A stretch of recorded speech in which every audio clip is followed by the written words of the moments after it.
Meio-dia e 2, J1 está entrando no ar e você está vendo imagens da manifestação de alunos e professores da Rede Estadual de Educação. Eles pedem o pagamento de dezembro dos profissionais, esse pagamento que está atrasado, a gente vem acompanhando isso aqui no J1. Eles fizeram esse protesto aí na BR-040 em Valparaíso. Os detalhes sobre isso você acompanha daqui a pouco. Hoje é dia 13 de fevereiro e você vai ver também. Polícia desmonta laboratório de drogas em Cidade Ocidental. 2 irmãos são presos por suspeita de tráfico. Ministério Público do Estado realiza operação que investiga desvio de dinheiro público em Formosa. Moradores do bairro Araguari, em Cidade Ocidental, reclamam do abandono do lugar. E a gente vai mostrar algumas curiosidades da capital federal. Você sabe, por exemplo, por que o buraco do Tatu tem esse nome? Você vai ficar sabendo agora no J1.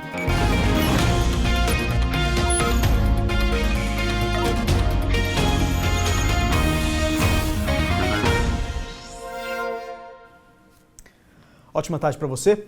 A gente começa essa edição falando da manifestação de alunos e professores da Rede Estadual de Educação. Eles pedem o pagamento do salário de dezembro, que está atrasado, né? A gente vem acompanhando isso aqui no J1 já há algum tempo, esse salário está atrasado. E quem está acompanhando essa manifestação na BR-040 é a repórter Camila Castro. Boa tarde, Camila.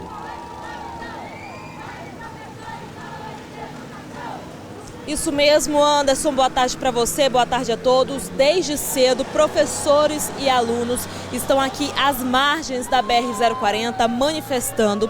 E por causa disso, o trânsito está bem lento, porque as pessoas acabam passando bem devagar para olhar o que está acontecendo e acabam apoiando esses alunos e esses professores com buzinaço, como a gente está ouvindo aí agora. Bom, então vamos falar com a professora Dulcineia, né, professora? Mais uma manifestação, a reivindicação ainda permanece a mesma em relação ao salário do mês de dezembro que permanece atrasado, né? Boa tarde. Boa tarde. Não é somente o salário do mês de dezembro.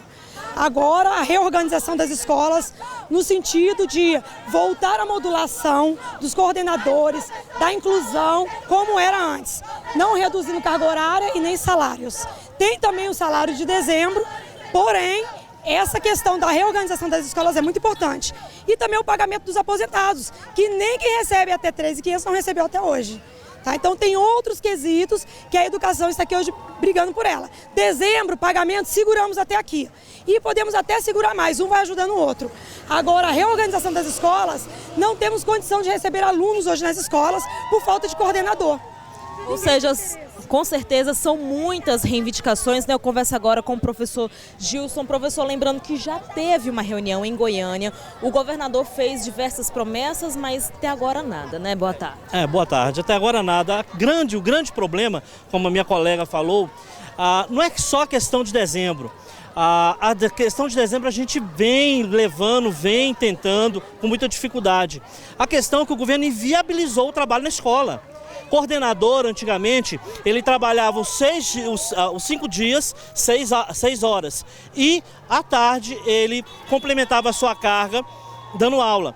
Agora, ele barrou isso, certo? Então, a gente tem que trabalhar o dia todo, correto, concordo. À tarde, só que nós não podemos mais complementar a carga à tarde. Só à noite. Então, aquela máxima de você ser 100% do Estado, está valendo. Então, inviabilizou a questão do funcionamento da escola. Nenhum professor quer ser mais coordenador. E isso está impactando a escola, porque se não tem coordenador, qual é a segurança das crianças? Qual é a segurança dos profissionais da educação? O grande problema hoje é isso, juntamente com o salário realmente que impacta bastante. Ou seja, são problemas que acabam desmotivando esses profissionais da educação. No começo de tudo isso, né, só os professores que estavam indo às ruas manifestar. Só que os alunos também se juntaram aos professores, né, e estão também aqui na luta, né? Caio, boa tarde. Boa tarde. Primeiramente, queria dizer bom dia a todos. E queria dizer que mostrar à população a calamidade que os alunos e os professores estão sofrendo na educação do estado de Goiás, né? Que foi uma campanha de promessas de mudança, uma mudança no Brasil todo, principalmente em Goiás, que Ronaldo Caiado fez, e até agora a gente não está vendo a mudança. Uma mudança para pior, né, que eles estão fazendo. Então, afetando nossos estudos, colocam o peso na gente que nós somos o futuro do Brasil, mas como seremos um bom futuro se o presente está desse jeito? É verdade, são alunos que poderiam estar nas salas de aula agora, nesse momento, né, estudando, mas estão aqui apoiando os professores e olha só, todo mundo aqui segurando cartazes, né, faixas, pedindo para que o governador Ronaldo Caiado resolva logo esse impasse. Já tem bastante tempo. Anderson, eu volto com você e a manifestação continua aqui na BR-040. Obrigado, Camila. Agradeço também a participação de todos. Aí a gente percebe que é uma manifestação pacífica, eles não estão atrapalhando o trânsito. Aquele momento ali onde eles passaram foi só para atravessar de um lado a outro e a Polícia Rodoviária Federal está acompanhando tudo isso de perto por lá. É uma pena a gente ver que os professores até hoje estão aguardando esse pagamento do mês de dezembro, entre outras reclamações como a gente viu, mas até hoje estão aguardando o pagamento do mês de dezembro, que continua atrasado, infelizmente. E a polícia desmontou um laboratório de drogas ontem à noite em Cidade Ocidental. O laboratório ficava em uma casa de Cidade Ocidental. O local funcionava como lugar de refino de drogas. Foram apreendidos equipamentos capazes de medir a temperatura do ambiente, da água e também do solo. Estavam no imóvel Ricardo Alves da Silva, de 35 anos, e Eduardo Ferreira dos Santos, de 31 anos. Para a polícia, o material encontrado no local é considerado sofisticado. Os dois foram presos e levados à delegacia da cidade. Eles falam a todo momento que era para consumo próprio, mas aí cabe ao delegado apurar sobre esse fato. E ainda falando em drogas, 2 irmãos foram presos também ontem à noite por suspeita de tráfico. Douglas Barbosa da Silva, de 22 anos, e Luiz Felipe Barbosa, de 23, estavam no setor Mandu, em Lusiânia, com maconha, cocaína e R$400, que, segundo a polícia, seria dinheiro do tráfico. Os dois não tinham passagens, eles foram presos e levados para a delegacia da cidade. Se condenados, eles podem pegar de 5 a 15 anos de prisão pelo crime de tráfico de drogas. A gente fala agora sobre trânsito. Um motorista perdeu o controle do veículo e acabou caindo dentro de um córrego. O acidente foi em uma estrada que liga a Cidade Osfaia ao Jardim ABC, em Cidade Ocidental. O veículo despencou de uma altura de aproximadamente 20 metros. Apesar do susto, o motorista machucou o braço, né? Ele foi socorrido e levado ao hospital da cidade. O Ministério Público de Goiás deflagrou a Operação Gaugamela, que faz parte de investigação aí, que apura o desvio de recursos públicos em processos de licitação e contratos administrativos em Formosa. Logo pela manhã, policiais militares e agentes do Ministério Público foram até a sede do Poder Executivo cumprir mandados de apreensão. O prefeito de Formosa, Gustavo Marques, acompanhou o início dos trabalhos, mas foi de portas fechadas que os promotores e assessores fizeram as primeiras análises de documentos. Surpreendidos, os funcionários foram dispensados durante todo o dia. A Operação Gaugamela do Ministério Público investiga possíveis desvios de recursos em licitações e contratos administrativos. Sobretudo contratos de construção civil. O foco nesse momento da investigação é a questão da pavimentação asfáltica, né, que nós recebemos algumas informações que dão conta, inclusive, de fraude na realização de alguns dos serviços dessa pavimentação. Essa é a primeira fase da operação. Ao todo, 9 mandados foram cumpridos no estado de Goiás. A partir de agora, todo o material que foi recolhido aqui na Prefeitura será analisado. O Ministério Público também vai ouvir testemunhas e outras pessoas suspeitas de participarem do esquema. A partir de agora, todo o material que foi apreendido será analisado. O Ministério Público também vai ouvir testemunhas e outras pessoas suspeitas de participarem do esquema. Nós vamos analisar de forma bem minuciosa todo o material que foi apreendido nas residências dos envolvidos e aqui na Prefeitura. Esse material vai passar por uma triagem bastante minuciosa. Em nota, a Secretaria de Governo disse que foi comunicada da decisão de entrega de cargos dos servidores Jorge Saad Neto e Luiz Gustavo Nunes de Araújo, até que sejam esclarecidos os fatos da operação do Ministério Público. Disse ainda que o secretário Ernesto Roller recebeu o pedido de afastamento dos servidores com tranquilidade e disse que espera que tudo seja resolvido mais brevemente possível. A Prefeitura de Formosa disse que está à disposição para que todos os fatos sejam esclarecidos e averiguados. O advogado do empresário André Lúcio Gontijo, sócio da empresa MultiX Service, disse que o empresário não foi intimado pelo Ministério Público do Estado e que o cliente está à disposição da Justiça. Outro assunto agora: está preso o policial militar de Rio Verde, no sudoeste do estado, suspeito de participar de um assassinato. O crime foi na semana passada e o corpo da vítima foi encontrado dentro de uma cisterna. Paulo Batista Mota é cabo da Polícia Militar e estava de férias quando foi preso. Ele é suspeito de ter atirado em Glendon Silva Alves, de 20 anos. O rapaz foi morto no início desse mês. O corpo da vítima foi encontrado dentro dessa cisterna em Rio Verde. Glendon tinha passagem pela polícia por tráfico de drogas. O cabo foi levado para o batalhão da Polícia Militar em Goiânia. A arma dele deve passar por perícia nos próximos dias. O delegado responsável pelo caso ainda não deu detalhes da motivação do crime e deve ouvir outras testemunhas. O inquérito deve ser concluído em 10 dias. Além do policial militar, as investigações apontam que existe uma outra pessoa envolvida no crime. O nome do suspeito ainda não foi divulgado pela polícia para não prejudicar o trabalho. O comando da Polícia Militar em Goiânia disse que o caso já está na corregedoria da corporação e que o militar segue detido no presídio da PM. Cerca de 300 estudantes de uma faculdade em Pirenópolis dizem que não conseguiram pegar o diploma depois de formados. A instituição parou de funcionar depois que a polícia abriu uma investigação sobre fraude. Março de 2017. A euforia da colação de grau era a certeza de um sonho realizado. Frustração é o que cerca de 300 estudantes de Pirenópolis sentem desde que a faculdade onde estudavam virou alvo de investigação. Em maio do ano passado, 4 pessoas foram presas durante uma operação. De acordo com a Polícia Civil, os suspeitos vendiam cursos de graduação sem reconhecimento do MEC, mas diziam aos alunos que tinham instituições parceiras para validar o diploma. Eles nos apresentaram a instituição dentro da sala de aula e disseram que estava credenciada ao MEC. O problema é que mesmo com as investigações, até hoje, os alunos não tiveram uma resposta sobre como vai ficar a situação deles. Se, por exemplo, quem concluiu a graduação vai ter o diploma validado. Por isso, eles resolveram se manifestar para chamar a atenção do Ministério da Educação.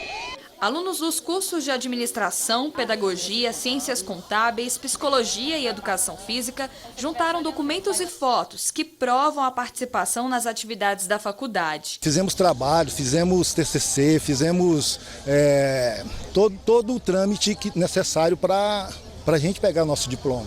O documento foi enviado para o MEC, de onde os estudantes esperam uma resposta. O que a gente quer agora é a validação disso, nosso diploma, para a gente poder realizar o sonho do ensino superior. Nossa equipe de Anápolis falou com a assessoria de comunicação do Ministério da Educação sobre os questionamentos dos alunos, mas ainda não tivemos um retorno. A nossa produção também não conseguiu contato com os responsáveis pela faculdade. Outro assunto aqui agora: está perigoso encostar em postes e até andar pelas ruas da capital do estado. A pessoa pode levar um choque elétrico. Nos últimos anos foram registrados vários acidentes, alguns com mortes. O cavalo manga larga colocou apenas uma pata em cima da rotatória no setor Estrela d'Alva e em seguida caiu.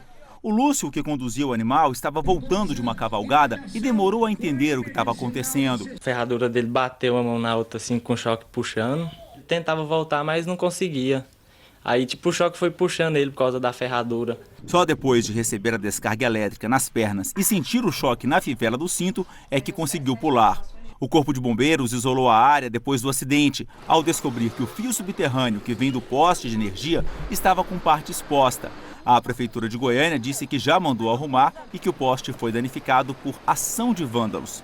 Mas não para por aí. Em julho de 2016, a estudante Sara Reis da Silva, de 16 anos, morreu com uma forte descarga elétrica depois de tocar em uma barra de proteção do eixo Anhanguera.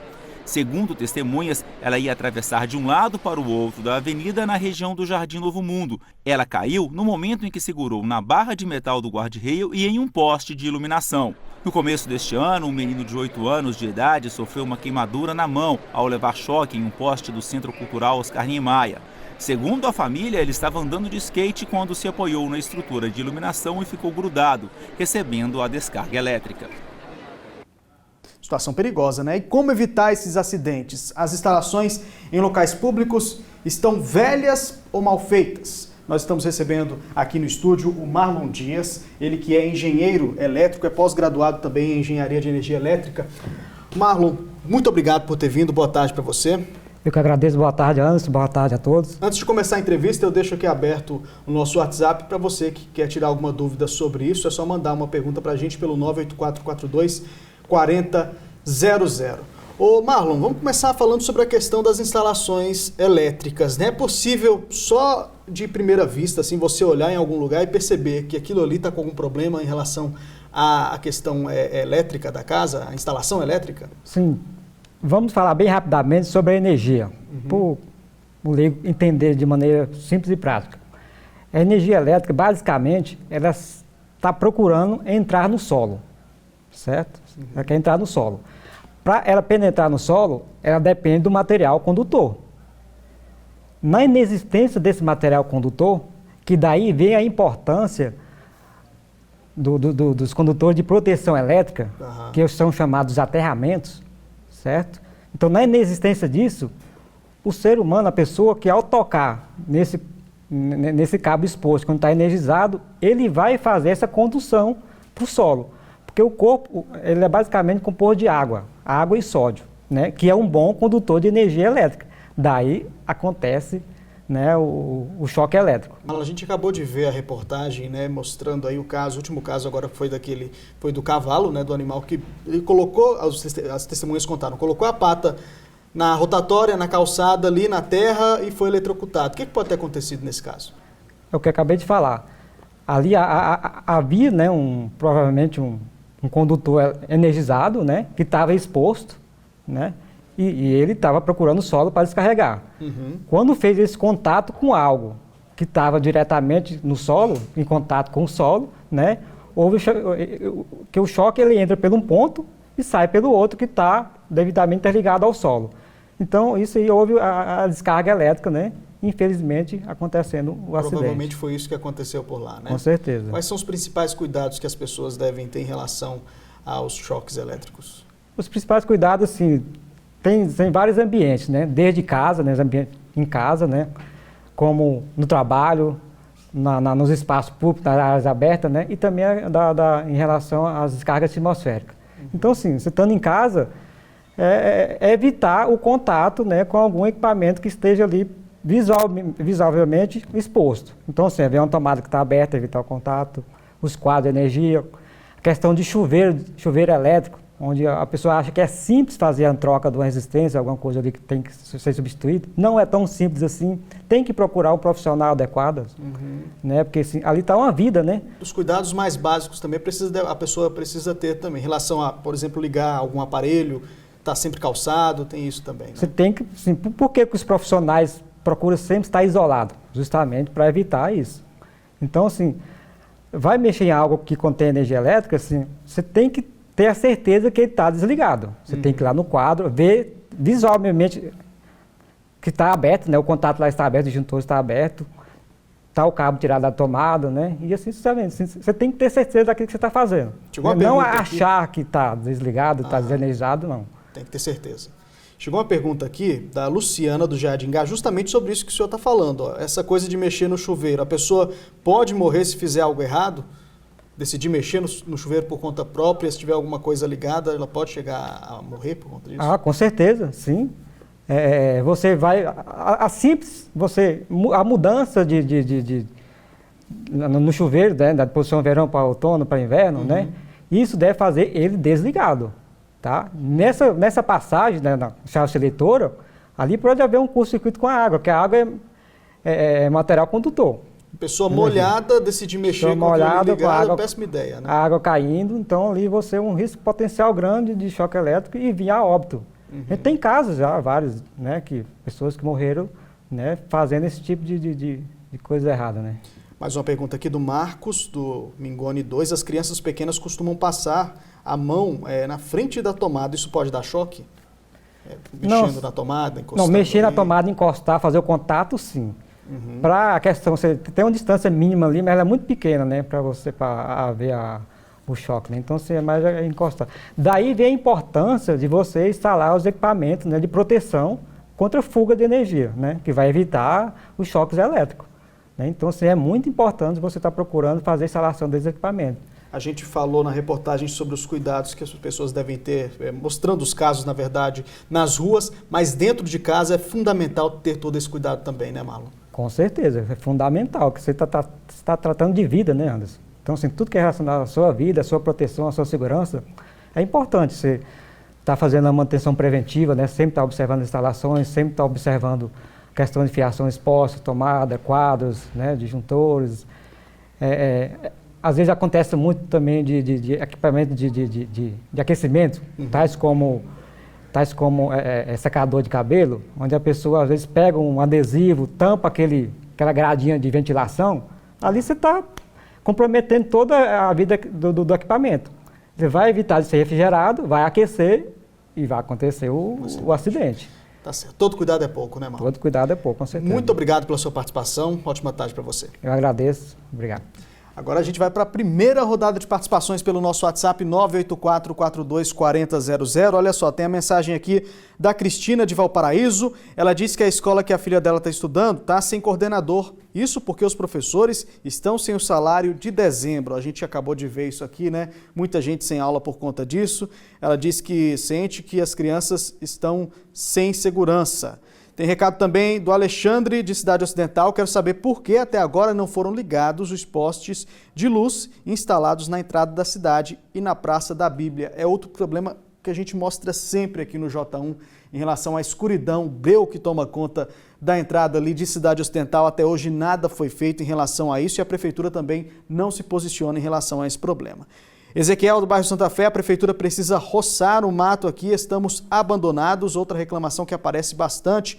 A gente agradece a participação do Ezequiel, do Alexandre, lá de Cidade Ocidental, e também da Cristina de Valparaíso. Tem outras mensagens aqui que nós vamos ler no J1 de hoje. Intervalo comercial, e a seguir a gente mostra que 5 cidades de Goiás foram incluídas no mapa da pobreza. Agora, 12h24, voltamos em instantes.